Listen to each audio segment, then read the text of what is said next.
દેશમાં આજે 5 રાજ્યની ચૂંટણીના પરિણામ આવ્યા। 5 રાજ્યની ચૂંટણીના પરિણામમાં 3 રાજ્યની અંદર ભારતીય જનતા પાર્ટીનો ભગવો લહેરાયો, જ્યારે એક રાજ્ય એટલે કે કેરલામાં કોંગ્રેસની જીત થઈ અને તમિલનાડુમાં ટીવીકે એટલે અભિનેતા વિજયની જે પાર્ટી છે પહેલીવાર ચૂંટણીના મેદાનમાં ઉતરી હતી, તે પાર્ટીની ત્યાં જીત થઈ છે। પણ વાત કરવી છે પશ્ચિમ બંગાળની, કારણ કે પશ્ચિમ બંગાળની અંદર ભારતીય જનતા પાર્ટીને જે રીતે જીત મળી છે એણે એટલું તો સાબિત કરી દીધું છે કે ભારતીય જનતા પાર્ટી જ્યારે ચૂંટણીના મેદાનમાં ઉતરે છે તો ત્યાં આગળ માત્ર ચૂંટણી જીતવો જ તેમનો ટાર્ગેટ હોય છે।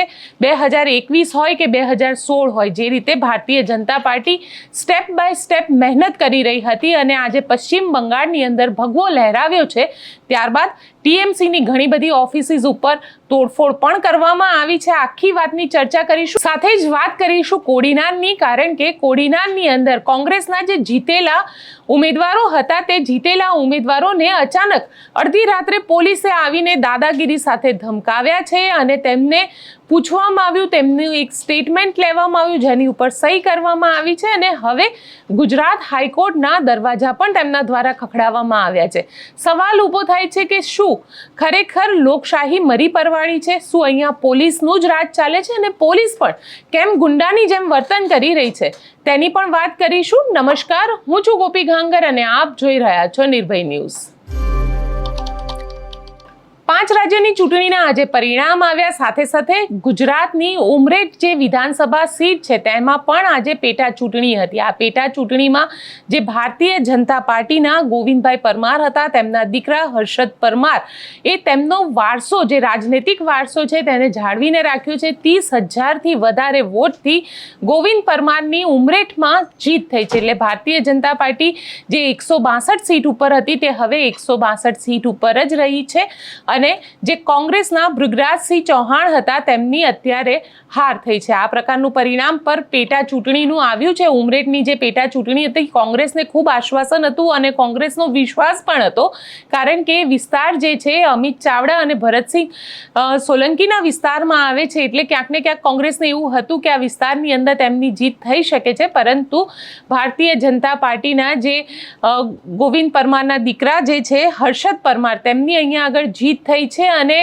આ આખી જીત બાદ ત્યાં આગળ જેને કહી શકાય કે ખુશીનો માહોલ હતો, ઘણા બધા સેલિબ્રેશનના દ્રશ્ય પણ ત્યાંથી જોવા મળ્યા હતા। સાથે હવે વાત કરી લઈએ પશ્ચિમ બંગાળની, કારણ કે પશ્ચિમ બંગાળમાં આજે દીદીનો જે ગઢ છે તે ગઢ તહેસ નહેસ થઈ ગયો છે, કારણ કે ભારતીય જનતા પાર્ટીની જીત થઈ છે। આમ તો ગૃહમંત્રી અમિત શાહ અને પ્રધાનમંત્રી નરેન્દ્ર મોદીને રાજનીતિના ચાણક્ય માનવામાં આવે છે, તેઓ ઈચ્છે તે પ્રકારનું પરિણામ લાવી શકે છે। જ્યાં સુધી પ્રધાનમંત્રી નરેન્દ્ર મોદીનો ચહેરો ભારતીય જનતા પાર્ટી પાસે છે ત્યાં સુધી ભારતીય જનતા પાર્ટીનું ઘણા બધા રાજ્યની અંદર હારવું શક્ય નથી અને આજે પણ એવું જ કંઈક પરિણામ જે છે તે બંગાળની અંદર જોવા મળ્યું। અહીંયા મમતા દીદી જે છે તે મમતા દીદીએ ખૂબ લડાઈ આપી હતી। મમતા દીદી સતત રોડ શો પણ કરી રહ્યા હતા, કેમ્પેનિંગ પણ કરી રહ્યા હતા, સાથે પ્રધાનમંત્રી જે છે તે પણ બંગાળની અંદર રોડ શો અને કેમ્પેનિંગ કરી રહ્યા હતા। પ્રધાનમંત્રીની સાથે સાથે ગૃહમંત્રી અમિત શાહે પણ અહીંયા આગળ રોડ શો કર્યો,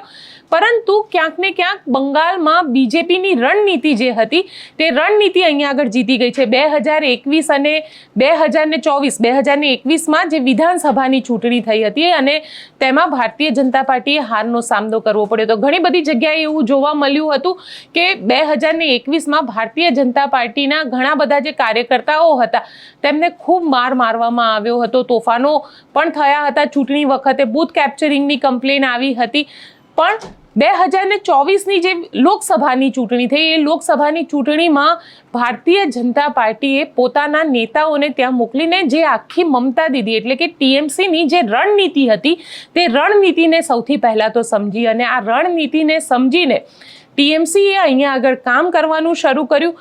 ભારતીય જનતા પાર્ટીના આમ તો પ્રમુખ 5 ચહેરાઓ છે જેણે બંગાળમાં ભારતીય જનતા પાર્ટીને જીત અપાવી, પરંતુ ત્યાં આગળ જે 5 ચહેરાઓ ચર્ચામાં આવ્યા તેમાં ભૂપેન્દ્ર યાદવ, સુનિલ બંસલ, સાથે સાથે અન્ય ઘણા બધા એવા નેતાઓ હતા જે સતત ચર્ચામાં પણ રહ્યા હતા. પણ સુનિલ બંસલની જે રણનીતિ હતી તે રણનીતિ અહીંયા આગળ સૌથી વધારે કામ લાગી. ભારતીય જનતા પાર્ટી અને સુનિલ બંસલ, આમ જોવા જઈએ તો સુનિલ બંસલે પોતે ABVPથી શરૂઆત કરી હતી પોતાના કેરિયરની અને ગૃહમંત્રી અમિત શાહના ખૂબ નજીકના અને વિશ્વાસુ નેતામાંથી એક છે. જ્યારે સુનિલ બંસલની વાત કરવામાં આવે તો તેઓને છેલ્લા લગભગ 6 મહિનાથી વધારે સમયથી તેમને બંગાળ મોકલી દેવામાં આવ્યા હતા અને તેઓ સતત બંગાળની અંદર રહ્યા હતા.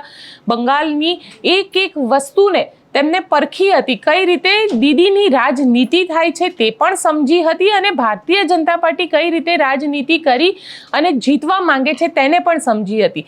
સૌથી પહેલાં તો સુનિલ બંસલે અહીંયા આગળ જે અત્યારે જાણવા મળે છે તે પ્રમાણે સૌથી પહેલાં તો જે રણનીતિ હતી તે રણનીતિ એ જ હતી કે જે TMCના કાર્યકર્તાઓ હતા જે ભારતીય જનતા પાર્ટીની અંદર જોડાયેલા હતા. આમ તો ગુજરાતમાં પણ એવું જોવા મળે છે કે કોંગ્રેસની અંદર પણ ઘણા બધા ભારતીય જનતા પાર્ટીના જે કાર્યકર્તા હોય છે તે હોય છે અને જે કોંગ્રેસની ઇન્ફોર્મેશન હોય છે તે ભાજપને પહોંચાડતા હોય છે. એવી જ રીતે ત્યાં આગળ પણ એવું જ હતું.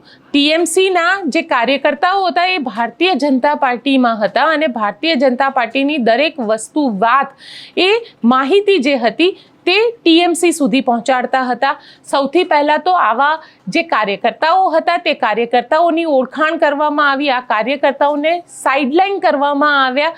ત્યારબાદ એક આખી નવી સિસ્ટમ ઊભી કરવામાં આવી, કારણ કે અત્યાર સુધી એવું જોવા મળ્યું હતું કે ભારતીય જનતા પાર્ટીના અન્ય રાજ્યમાંથી જે નેતાઓ ત્યાં જતા હતા TMCના કાર્યકર્તાનો ક્યાંક ને ક્યાંક તેઓ શિકાર બનતા હતા. તેમને મારવામાં આવતો હતો, તેમની ગાડી ઉપર હુમલા કરવામાં આવતા હતા. આ પ્રકારનું પણ ઘણો બધો ત્યાં આગળ અત્યાચાર કરવામાં આવતો હતો. તો સૌથી પહેલાં ભારતીય જનતા પાર્ટીએ જે નેતા હતા તેમને સાઇડ કર્યા હતા. ત્યારબાદ જે બહારના નેતાઓ આવતા હતા, એટલે કે ગુજરાતથી માની લઈએ કે કોઈ નેતાઓ ત્યાં ગયા છે તો એ લોકોને બેક ઓફિસમાં કામ કરાવી ફ્રન્ટ ફેસ પર, એટલે કે શરૂઆતમાં આગળનો જે ચહેરો હોય એ ચહેરો બંગાળી લોકોનો જ રાખવામાં આવતો હતો અને ભારતીય જનતા પાર્ટી બંગાળના નેતાને જ રાખવામાં આવતો હતો. જ્યારે અન્ય જે નેતાઓ અન્ય રાજ્યમાંથી ત્યાં આગળ જતા હતા તેમને બેક ઓફિસમાં તેમની પાસે કામ કરવામાં આવતું હતું.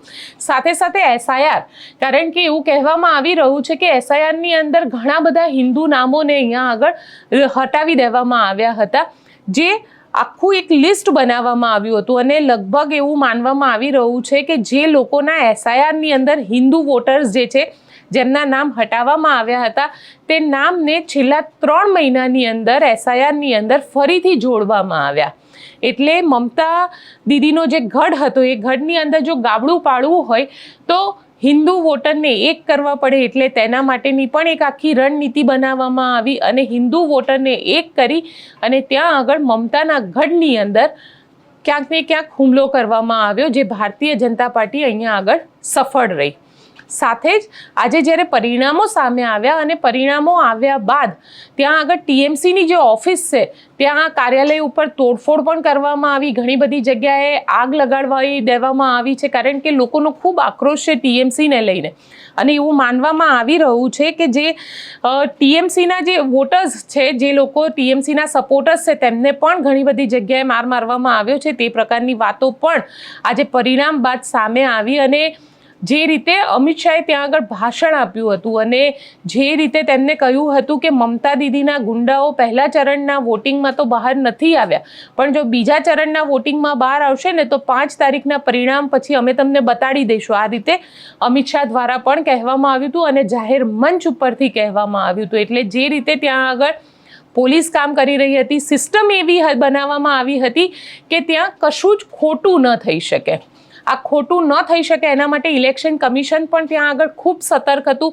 સૌથી પહેલાં તો તેમને સિસ્ટમના રહેલા જેટલા પણ અધિકારીઓ હતા અને એવું કહેવાય છે કે જે લોકો TMCથી વધારે નજીક હતા તે બધા જ અધિકારીઓને બદલી દેવામાં આવ્યા હતા, તેમની ટ્રાન્સફર કરી દેવામાં આવ્યા હતા. સાથે જ જે ફોર્સ છે, સેન્ટ્રલ ફોર્સ આખા બંગાળની અંદર લગાવવામાં આવ્યો હતો.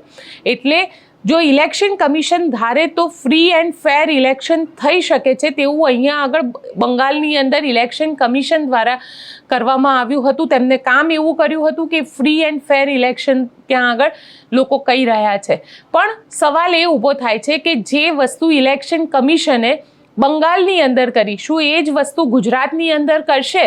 કારણ કે ગુજરાતની અંદર પણ આટલા વર્ષથી ભારતીય જનતા પાર્ટીનું શાસન છે. સ્થાનિક સ્વરાજની ચૂંટણીમાં ઘણી બધી વખતે આપણે જોયું કે પોલીસ જે છે એ કોંગ્રેસના ઉમેદવારોને પકડીને લઈ જઈ રહી છે, કોંગ્રેસના ઉમેદવારોને ખરીદવાની કોશિશ કરવામાં આવી રહી છે અને પોલીસ દ્વારા હવે તો જીતેલા ઉમેદવારને પણ કિડનેપ કરવામાં આવી રહ્યા છે. આ પ્રકારની વાતો પણ અત્યારે સામે આવી રહી છે. તો શું ઇલેક્શન કમિશન ગુજરાતની અંદર આવા પોલીસ અધિકારીઓ વિરુદ્ધ કાર્યવાહી કરશે? આ એક સવાલ ઊભો થઈ રહ્યો છે. પરંતુ આપને સૌથી પહેલાં અહીંયા આગળ એ સંભળાવી દઈએ કે બંગાળમાં જીત બાદ ભારતીય જનતા પાર્ટીના જે નેતાઓ છે તેમના દ્વારા શું કહેવામાં આવ્યું.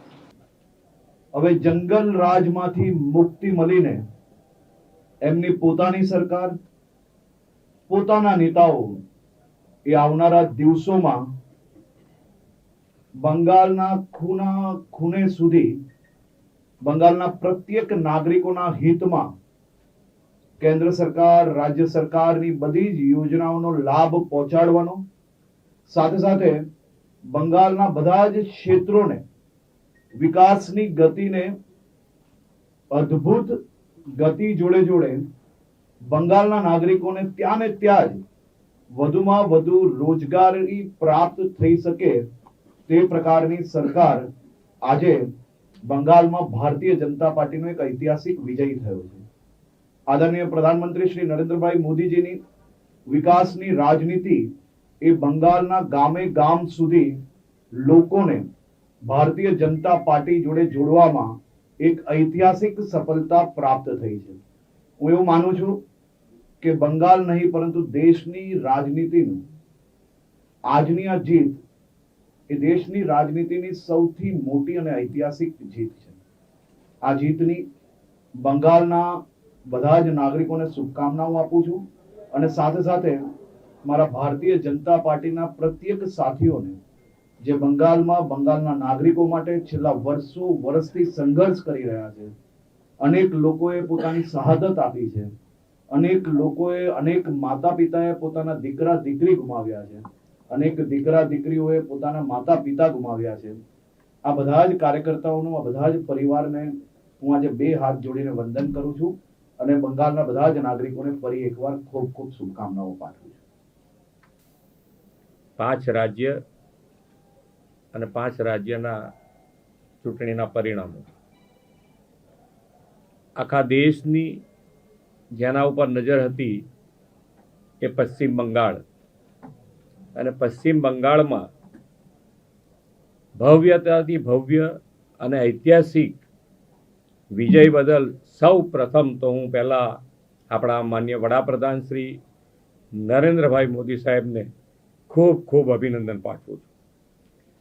જે પ્રમાણે એક પછી એક રાજ્ય માન્ય વડાપ્રધાન શ્રીની વિકાસની રાજનીતિ, પોઝિટિવ રાજનીતિ અને વિકસિત ભારત 2047ના સંકલ્પ સાથે જોડાઈ રહ્યા છે, એ જોતા વિકસિત ભારતનો સંકલ્પ ખૂબ ઝડપથી અને ખૂબ સારી રીતે આગળ વધી રહ્યો છે.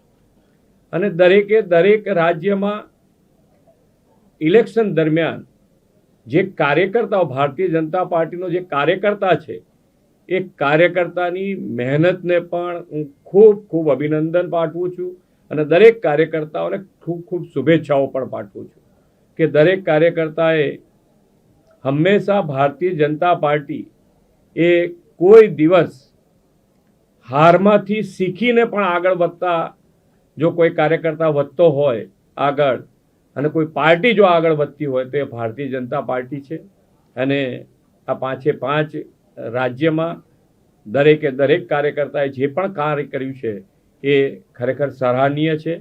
અને આજે ગુજરાતમાં પણ એક બાય ઇલેક્શનમાં ઉમરેઠમાં ભારતીય જનતા પાર્ટીનો વિજય થયો છે. એમને પણ ખૂબ ખૂબ અભિનંદન પાઠવું છું. આભાર. બંગાળની આ આખી ચૂંટણીની અંદર પ્રધાનમંત્રી નરેન્દ્ર મોદીનો જે બંગાળી જાદુ હતો તે અહીંયા આગળ ચાલી ગયો હતો, કારણ કે પ્રધાનમંત્રી નરેન્દ્ર મોદી ત્યાં આગળ ગયા તો ચૂંટણીના પ્રચારની વચ્ચે ઝાલમુરી ખાતા દેખાયા હતા, જે ખૂબ ચર્ચામાં આવી. અને ચર્ચામાં આવ્યા બાદ અમદાવાદની અંદર, એટલે કે ખાસ કરીને આપણા ગુજરાતની જે બ્રાન્ડ છે બાલાજી, તેના દ્વારા પણ ઝાલમુરીના પેકેટ બનાવવામાં આવ્યા. અને હવે આ ઝાલમુરી આખા દેશની અંદર લોકો ખાશે, એટલે પ્રધાનમંત્રીની ઝાલમુરી પણ એટલી જ ફેમસ થઈ. જ્યારે જીત મળી તો ઘણી બધી જગ્યાએ ભારતીય જનતા પાર્ટીના કાર્યાલય ઉપર ઝાલમુરીના સ્ટોલ લગાવવામાં આવ્યા, ત્યાં નેતાઓએ જઈને આ ઝાલમુરી પણ ખાધી. એટલે બધી જ જગ્યાએ ઝાલમુરી દ્વારા સેલિબ્રેશન કરવામાં આવ્યું. પ્રધાનમંત્રીનો એ અંદાજ પણ લોકોને ખૂબ પસંદ આવ્યો. જ્યારે પ્રધાનમંત્રી ત્યાં આગળ નદીમાં, જે હાવડા બીચ છે તેની નીચેથી જે નદી પસાર થઈ રહી છે તે નદીમાં ફોટોગ્રાફી કરતા દેખાયા હતા. એટલે પ્રધાનમંત્રીનો એ અંદાજ પણ લોકોને ખૂબ ગમ્યો હતો.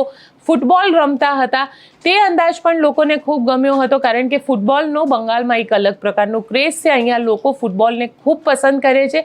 ત્યાં પ્રધાનમંત્રી ફૂટબોલ રમતા પણ દેખાયા હતા. એટલે ક્યાંક ને ક્યાંક અહીંયા આગળ જે આખું આમ જોવા જઈએ તો ભારતીય જનતા પાર્ટીની એક બે વસ્તુ નહીં પણ આખી ટીમવર્ક જે છે તે ટીમવર્ક અહીંયા આગળ કામ કરી ગઈ. અને ભારતીય જનતા પાર્ટીએ બંગાળની અંદર દીદીને એવું કહેવામાં આવતું હતું કે દીદી જ દાદા છે અને દીદીનો આ ગઢ જે છે એને પરાજિત નથી કરી શકાતો, પરંતુ પરાજિત કરીને બતાવ્યો. કારણ કે ક્યાંક એવું પણ કહેવાય રહ્યું છે કે જે વોટર હતો એ વોટર ખૂબ સાયલેન્ટ હતો. વોટર જ્યારે વોટ આપીને નીકળે ત્યારે એને પૂછવામાં આવતું કે તમને શું લાગે છે કોની સરકાર બનશે, ત્યારે વોટર પોતે જવાબ નહોતા આપતા. એનાથી એટલું તો સ્પષ્ટ રીતે માનવામાં આવી રહ્યું હતું કે વોટર પોતે સાયલેન્ટ છે અને વોટરે પોતે નક્કી કરી લીધું છે કે આ વખતે કોની જીત થશે, કોની હાર થશે. કારણ કે બંગાળમાં જ્યારે જીત થઈ તો ઘણી બધી જગ્યાએ જે બીજેપીના કાર્યકર્તાઓ હતા તે જય શ્રી રામના નારા લગાડતા પણ દેખાયા અને મોટી મોટી રેલીઓ કરતા પણ દેખાયા. હાવડા બ્રિજ ઉપર તો એક માનવ મહેરામણ આખું ઉભરી પડ્યું, એ પ્રકારના દ્રશ્યો પણ સામે આવ્યા. એટલે એટલું તો સ્પષ્ટ છે કે જે રીતે બંગાળની અંદર મમતા દીદીનો ગઢ એમને પાડી દીધો છે અને ત્યાં આગળ હવે શુભેન્દુ અધિકારી, જે પોતે ભલે હારી ગયા હોય પણ તેમના નેતૃત્વમાં જે રીતે આ આખી ચૂંટણી અહીંયા આગળ લડવામાં આવી છે તે ક્યાંક ને ક્યાંક ભારતીય જનતા પાર્ટી માટે તો એક જીત છે જ, પરંતુ અન્ય રાજકીય પક્ષોએ પણ અહીંયા આગળ શીખવાની જરૂર છે કે જો નક્કી કરવામાં આવે માત્ર એટલું કહી દેવાથી કે અમે ચૂંટણી જીતી જઈશું, ચૂંટણી જીતાતી નથી. એના માટે ગ્રાઉન્ડ લેવલ પર મહેનત કરવી પડે છે. કોંગ્રેસ જો એવું ઈચ્છતી હોય કે 27ની અંદર અહીંયા આગળ ગુજરાતમાં તેમની સત્તા આવે તો તેના માટે ગ્રાઉન્ડ લેવલ પર કામ કરવું પડતું હોય છે અને એ હદે કામ કરવું પડતું હોય છે કે તમારી planning, strategy, back office, social media, નેતાઓ, વ્યક્તિ ક્યાંય વહેંચાઈ ન જાય તે પોલીસના દબાણમાં આવ્યા વગર કામ કરવું, તે આ બધી જ વસ્તુ, આ આખી જ સિસ્ટમ સાથે તમારે કામ કરવું પડે. કારણ કે જો સ્થાનિક સ્વરાજની ચૂંટણીઓની વાત કરવામાં આવે તો સ્થાનિક સ્વરાજની ચૂંટણીમાં કે કોડીનાર જે છે એ કોડીનારની અંદર હવે દિનુ બોઘા સોલંકી ફરી ચર્ચામાં આવ્યા છે. અને દિનુ બોઘા સોલંકી જે એમનું પોતાનું ગામ છે એ ગામની અંદર તાલુકા પંચાયતની સીટ હારી ગયા. એટલું જ નહીં, કોડીનાર તાલુકા પંચાયત પણ હારી ગયા છે અને કોડીનાર તાલુકા પંચાયતની અંદર કોંગ્રેસને 11 જેટલા સદસ્ય જે છે તે જીતીને આવ્યા છે. હવે ત્યાં આગળ સત્તામાં આવવું હોય તો 11 સદસ્ય તેમને જોઈએ, એટલે ભારતીય જનતા પાર્ટીને ઓછા વોટ્સ આવ્યા છે, ઓછા સદસ્ય ત્યાં આગળ ચૂંટાયા છે.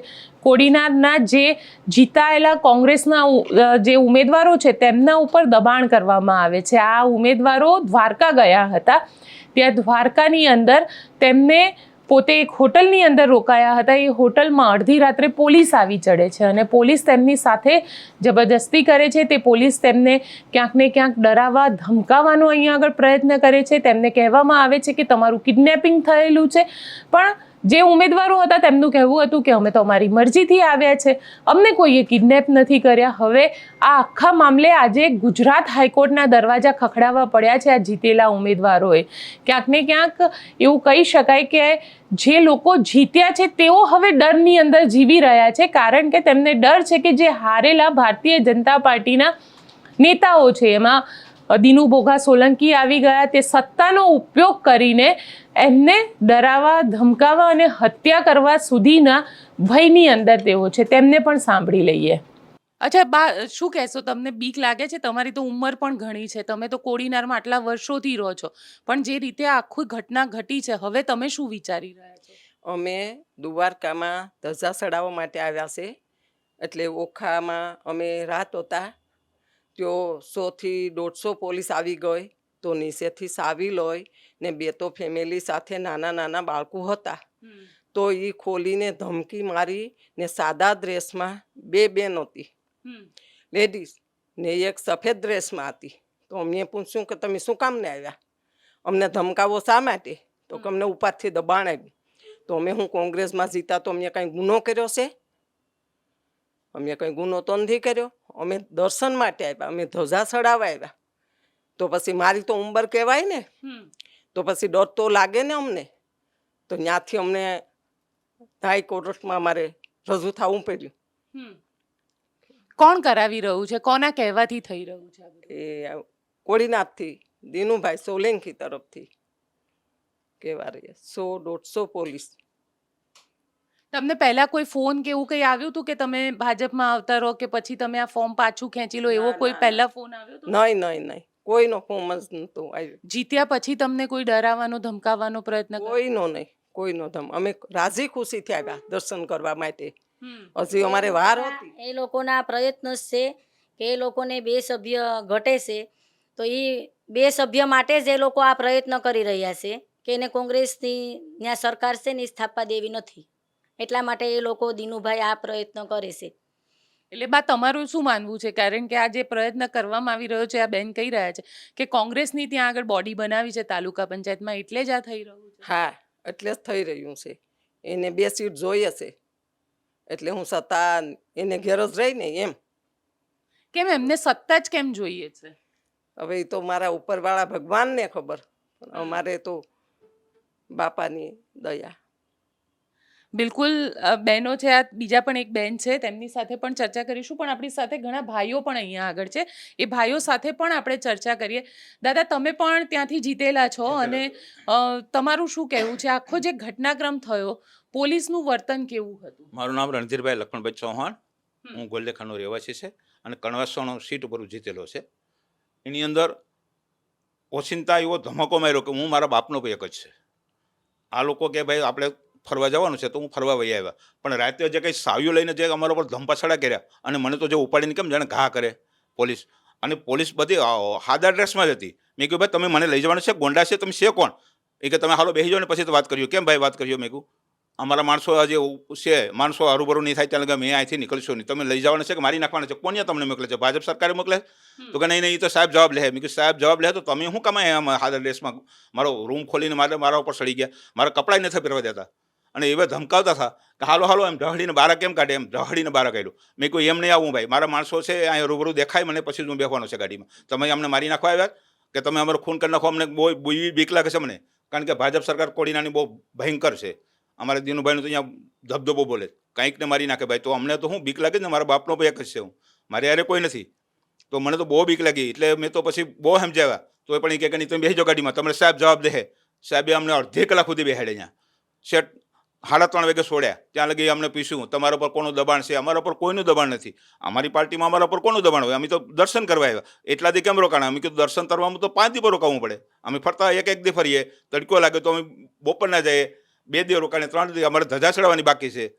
તો કે એમ ન હાલે કે તમે ખોટા અહીં પડ્યા. મેં કહ્યું ખોટા કે હાસા, એ અમારે જોવાનું છે ને સાહેબ, તમે અમને શું કામ ધમકાવો? અમે કોઈ ગુનો કર્યો તો તમે તારે ગુનો લખો. તો કે નહીં ગુનો નથી. પછી તો અમને પાછું લખાણ લીધું. એ લોકોએ શું લખાણ લીધું તમે? લખાણમાં તો સાદું જ લીધું ને કે આ લોકો કંઈ ઓલામાં નથી અને કોઈ ઓલું નથી, આના ઉપર કોઈ દબાણ નથી. એને અમે સહીઓ લીધું. પછી અમે છૂટા થયા. પછી સેટ અમને 3:30-4 વાગે ઘેર મૂકવા આવ્યા, ગેસ્ટ હાઉસ છે, ત્યાં લગી ગમકી આવ્યા બધાને. એ પછી તો અમારા આવા બાપા છે ને તો બીક જ લાગે ને ડોહાને. તો આ રાજા બાપા જેવા તો બીતા હતા કે આ ક્યાં લઈ જાય ને કોકને ખૂન કરાવી નાખીએ કે ક્યાંક દરિયામાં નાખી દે. તો અમને એવી બીક લાગતી હતી, અમને બીક લાગતી હતી. પોલીસવાળા તો 5-7 ડ્રેસમાં હતા, બીજા તો બધી એમને જ હતા. ઢહડીને કેમ નાખે, આમ એમ ઢહડતા બહાર હેઠા ઉતાર્યા. અને સાવીઓ પણ ક્યાંથી હેઠેથી ગેસ્ટ હાઉસમાંથી લઈ આવ્યા ડુપ્લિકેટ. અને અમને તો ઉપરથી ઓચિંતા ચડી બેઠા, જાણે કેમ માથે કોઈ ત્રાસવાદી આવી ગયો. અમે તો પહેલાં તો હું તો બેસી ગયો કે મારી નાખવા આવ્યા કોક. કાકા તમારું શું કહેવું છે કે હવે કોડીનારમાં તમને જતા ડર લાગશે કારણ કે બેન અમારે તો બંદોબસ્ત તો જોઈએ જ, બાકી તો અમને તો એ હજી ધમકાવી નાખે, કારણ કે અમારા છોકરા ક્યાંક જાતા હોય તો પણ એને ડરાવે જ. કાંક તો અમારા આડોપાડોવાળાને કે અમારા કોઈ કુટુંબવાળાને તેડાવીને કહે કે તમે પૈસા લઈ લો, તમે આમ કરી લો. ભાઈ મારા છોકરાઓ કહે મારો બાપ છે ને બંદૂકની ગોળી જુઓ છે, જિંદગીભર જીવો કોંગ્રેસમાં, અને એ કોઈના બાપનું માને એમ નથી, પૈસા પૈસા લે એમ નથી, કે એ ફરે એમ નથી. ભાઈ એટલે તમે અહીંયા અમારે ઘેર તો આવતા જ નહીં. એટલે ઘરે પણ ગયા હતા? હા, ઘરે પણ ગયા હતા. માણસોને મોકલે, એ તો ન આવે, અજાણા માણસોને મોકલે, પૈસા લઈ લો, તમારે 50,000 જોઈએ, લાખ જોઈએ, કેટલા જોઈએ, 5 લાખ જોઈએ, 10 લાખ જોઈએ, 50 લાખ જોઈએ, તમે શું કામ ફોર્મ ખેંચી લો ખાલી, કે હાલો તમને આપી દઈએ. અમારા છોકરા કે ભાઈ અમારો બાપ છે બંદૂકની ગોળી છે, અને એ જિંદગીમાં કોઈ જીવો નથી, ડબલોને જીવવાનો પણ નથી, અને એ ટેસ્ટથી એ ચૂંટણી લડવાના છે, તો કે એ એકલો છે એની પણ કહીશે નહીં, 5-3 ગામ જીતવાના છે, એ કઈ રીતે જીતશે? તો કે એ જીતશે ને, હારીએ, પણ મારો બાપ છે ને અઠીલો છે, એ જીતી જાય. અને હું જીત્યો પણ, એકલા હાથે જીતી લીધી 3 ગામની ચૂંટણી, અને બહુમતીથી જીતો, 382 મતથી જીતી લીધી. કોઈ પણ જાતનું નહીં, એકલો ફરતે જીતી લીધી. એને બહુ ભારી લાગી ગયું કે આ તો હાળો કંઈ મળે નહીં, આની પાસે માણસો મળે નહીં, આનો ભાઈ મળે નહીં, આને મોટરસાઇકલ વાળો કેમ જીતી ગયો? હજી પણ આને કોઈ રીતે સમજાવો તો આડો પાડો અમારા ભાઈઓ કોઈક બીજાના મારફત વાતો કરાવે. ભાઈ મારા બાપની અહીંયા કોઈ ફોન કરતા નહીં કે એ તો માથાભારી છે આ બાબતમાં. એ કોંગ્રેસ પાર્ટીનો વરાઈ ગયેલ છે, ધીરુબા પણ વરાઈ ગયેલ છે વર્ષોથી, એ કોંગ્રેસ પાર્ટી મૂકે એમ નથી, એટલે પછી બધા બંધ થઈ ગયા. હવે કોડીનાર જશો તમે લોકો? અમે જાશું ખરા, પણ અમારે ક્યાંક બંદોબસ્ત તો જોઈએ બેન, નકર તો અમને હજી પણ હેરાન કરે. અમને જે ચૂંટણીની જીત થતી હોય અમારી, જ્યાં કંઈ અમારી બેઠવાની છે ત્યાં પણ અમારે બંદોબસ્ત જોઈએ, કારણ કે એ તો ત્યાં પણ આવવાના છે, એની પાસે તો સત્તા છે, પૈસો છે, ધન તન મન બધું છે, અમારી પાસે તો કંઈ નથી. અમારી પાસે જે માણસો છે બધા નાના જ છે, આ બધા ધંધા કરતા મજૂરી કરે એ માણસો છે, એને પણ બીક તો લાગે ને બેન. એટલે અમારે બંદોબસ્ત તો જોઈએ. આ ભાઈ છો પાંઠાનું કામ કરે, સણવાનું ઘડવાનું, આવા માણસો મારી પાસે છે. તો મારી પાસે 10 વીઘા જમીન છે, હું એકલો છે, મારે 2 દીકરા છે, એક ખેતી કરે, એક પ્રાઇવેટ ધંધો કરે. ડર લાગે છે? ડર તો લાગે જ બેન. અમે જઈએ તો અમારી પાસે સત્તા છે, અમે જીત્યા, છતાં પણ અમને ત્યાં તાલુકામાં બેહવા નથી દેવા, આડા ઉભા રાખવા. હું ઉપસરપંચની વરણીમાં પણ જીતો હતો, ત્યાં પણ મારી પાસે 50 માણસો મીકા હતા, તો હું જીતી ગયો હતો. એટલે આવો તો અમને બીક તો રહેવાની. બાને પૂછીએ, બા ડર લાગે છે? ડર તો લાગે જ ને, ડર લાગે. ઘરે જશો? ઘેરે તો જવું જ પડે જ ને, પણ હવે આપણે સુવિધા બધી જોઈએ તો ઘેર જઈએ ને. અમે ઉંમર પ્રમાણે ડર લાગતો જ હોય ને. બિલકુલ. શું કહો છો? અમારા બાળ બચ્ચા ઘેર છે, અમારા બાયડા છે, અમારા દીકરા છે, દીકરીઓ છે, એટલે અમારે તો વાટ જોઈને બેઠા છે. હવે શું કરશો આગળ? આગળ તો અમે મોત થઈ જાય તો મોત વાલું કરી લઉં, બાકી અમે ઘેર તો જવાના જ છે બેન. અમે અહીં તો નથી રોકાવાના, કદાચ મારી નાખીએ, બીજું તો અમને શું કરશે? મોત વાલું કરી લઉં, કારણ કે અમને કોઈ જો સરકાર કોઈ સહાય નહીં કરે, કે સરકાર અમારો બંદોબસ્ત નહીં કરે, તો અમને તો એ પણ કરવાના છે. પણ જે પોલીસ તમને રાત્રે ઉપાડી લેવા આવી હતી, એ જ પોલીસ હવે તમને સિક્યોરિટીમાં આવે તો પણ અમને બીક લાગે. એની એ સિક્યોરિટી અમારે જોતી જ નથી, કારણ કે એ તો અમારે કઈ રીતે વિશ્વાસ કરવો એના પર? સિક્યુરિટી હતી કે કોઈ ત્રાસવાદી હતા અમારા પર સડી બેઠા હતા, આમ કેમ બોલો હાવજુને કેમ મારણ કરે. મને તો આમ દબાવી દીધો હતો, કપડાં પર માન પહેર્યા, મેં મારું ખમીજ કાઢેલું હતું ગરમી થતી હતી, એ પણ માન પહેરવા દીધું. હાલો કે ઉઠી જાઓ જલ્દી, મોબાઈલ ઝોંટી લીધો. મેં કહ્યું મોબાઈલ આ સાદો મોબાઈલ છે, નાનું એવું ડબલું, તો કે ડબલું હોય તો ડબલું લાવી કે હાલ જલ્દી હેઠું ઉતર, બેસી જા ગાડીમાં એમને બેહું કે મારા માણસો છે ને બધા ભેગા થાય તો બેસીએ અમે વિચાર કરીને. એમને તમે ત્રાસવાદી છે કોણ છે અમને કંઈ ખબર જ પડતી નથી. તમે ઓચિંતા અહીં આવવાનું કારણ શું છે? અમે શું ગુનો કર્યો? કંઈ ગુનો તો કર્યો નથી. તો કે નહીં એને બેસી જાઓ, હાલો પછી તમને ત્યાં સાહેબ જવાબ દે. તો અમને સાહેબની ત્યાં લઈ ગયા, અને ત્યાં ઓછામાં ઓછા અડધી કલાક સુધી બધા માણસોને પૂછ્યું તમારા પર કોનું દબાણ છે? ભાઈ અમારે પાર્ટીનું કોઈ દબાણ નથી, અમને કોઈ પાર્ટીવાળા દબાવીને લેવા નથી, અમે સેન્સાઈ આવ્યા અને ભગવાનના દર્શન કરવા આવ્યા. અમે માનતા રાખી હતી બધાએ. તમારા નાના માણસો જીતા હતા તો અમે બધાએ કે હાલો આપણે ફરવા જઈએ.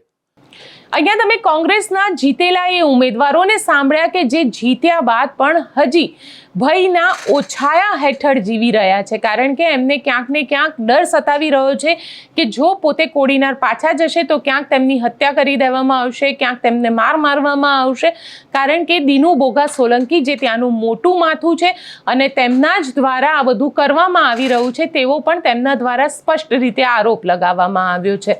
હવે જોવાનું એ રહેશે કે હાઈકોર્ટ આની અંદર શું સુનાવણી કરે છે, કારણ કે એક પિટિશન તેમના દ્વારા હાઈકોર્ટમાં કરવામાં આવશે. સાથે સાથે એક આજે ગુજરાત ડીજીપીને પણ તે લોકો મળવા ગયા હતા અને ગુજરાત ડીજીપીને પણ પોતાની સુરક્ષા માટે રજૂઆત કરવામાં આવી છે. એટલે હવે એ લોકો શું કરશે તે પણ જોવાનું રહેશે. અત્યારે તો એ લોકો પોતે પોતાની જાતને સુરક્ષિત જગ્યાએ રાખી રહ્યા છે, કારણ કે કોડીનાર એમનું પોતાનું ઘર છે, ઘરે જવું પડશે તેમને, એટલે ત્યાં આગળ તેમના ઉપર કોઈ પ્રકારનો હુમલો ન થાય તેના માટેના પણ પ્રયત્ન તેમના દ્વારા કરવામાં આવી રહ્યા છે. એટલે જોઈએ, કારણ કે લોકશાહી છે, લોકશાહીમાં એકવાર જીત્યા બાદ, કારણ કે જનતાનો જનાદેશ છે અને જનતાનો જનાદેશ મળ્યા બાદ જો કોઈ પાર્ટી આ પ્રકારની પ્રવૃત્તિ કરતી હોય તો ખરેખર એવું કહી શકાય કે લોકશાહીની ક્યાંક હત્યા થઈ રહી છે. આપ શું માનો છો? મને કોમેન્ટ બોક્સમાં ચોક્કસથી લખીને જણાવજો અને અમારી ચેનલ નિર્ભય ન્યૂઝને લાઇક, શેર અને સબસ્ક્રાઇબ કરવાનું ભૂલશો નહીં. આભાર.